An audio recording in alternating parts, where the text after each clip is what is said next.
Your Excellency Abdullah Shahid, President of the 76th United Nations General Assembly, Your Excellency Secretary General Antonio Guterres, Your Excellency President Moon Jae-in, and distinguished leaders from around the world, it is an honor to be here today, where BTS appointed as special presidential envoys of the Republic of Korea.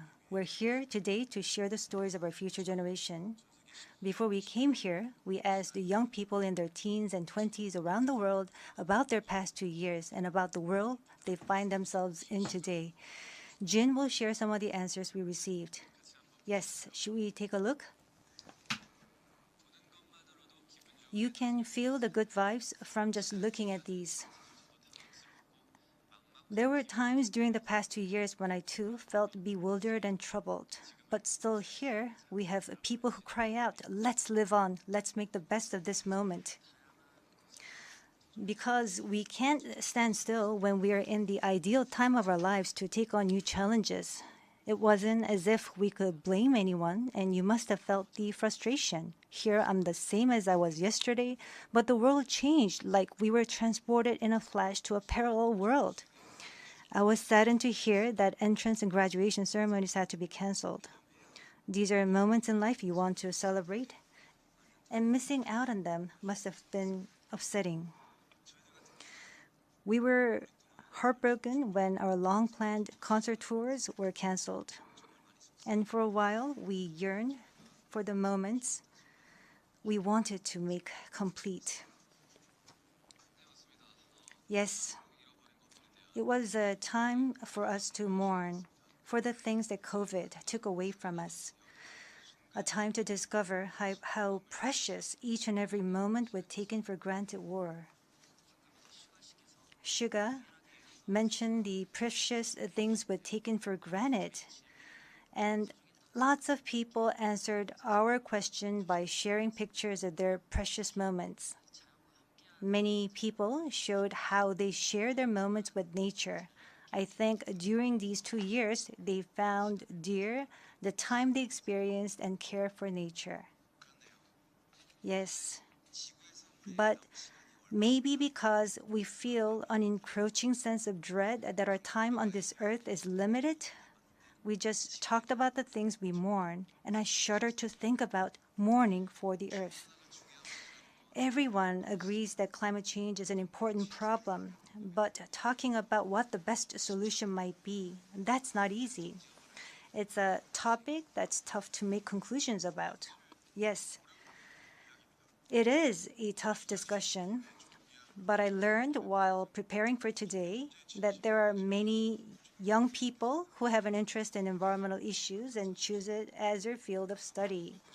The future is unexplored territory, and that's where we, more than anyone, will spend our time. So these young people were searching for the answers to the question of how we must live that future.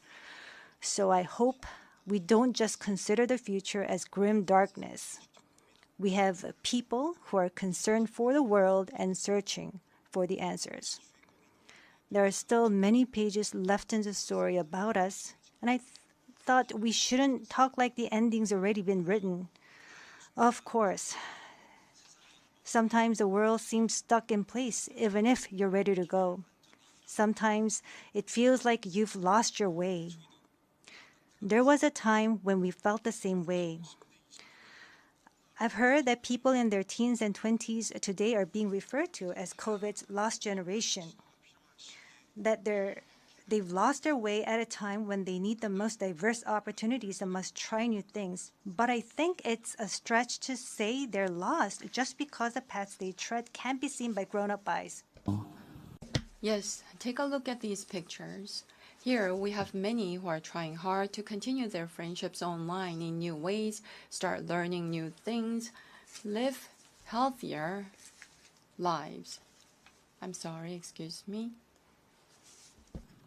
네, 새롭게 공부를 시작하고 더 Yes, these kids are trying to learn new things and trying to figure new things out. They don't look lost. They look like they are finding new courage and taking on new challenges. I think that's why instead of the lost generation, a more appropriate name would be the welcome generation. Because instead of fearing change, this generation says welcome and keeps forging ahead. That's right. If we believe in possibilities and hope, even when the unexpected happens, we will not lose our way but discover new ones. There will be choices we make that may not be perfect, but that does not mean there will be nothing we can do. That's what I think. What is important are the choices we make when we're faced with change, right? Some of you heard the news that we're coming to the UN, and a lot of you were wondering whether we have been vaccinated. And I'll take this opportunity to say yes. All 7 of us, of course, we received vaccinations. The vaccination was a sort of ticket to meeting our fans waiting for us and to being able to stand here before you today. Just like we said in our message today, we too are doing the things that we're able to do right now.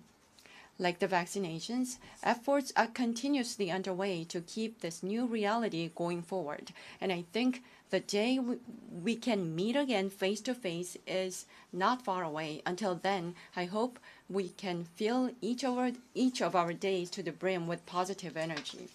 We thought the world had stopped, but it continues to move forward. I believe that every choice we make is the beginning of change, not the end. I hope that in this nascent new world, we can all say to each other, welcome. And now, as we look forward to this future, the permission to dance is our message of welcome that we want to share with everyone today.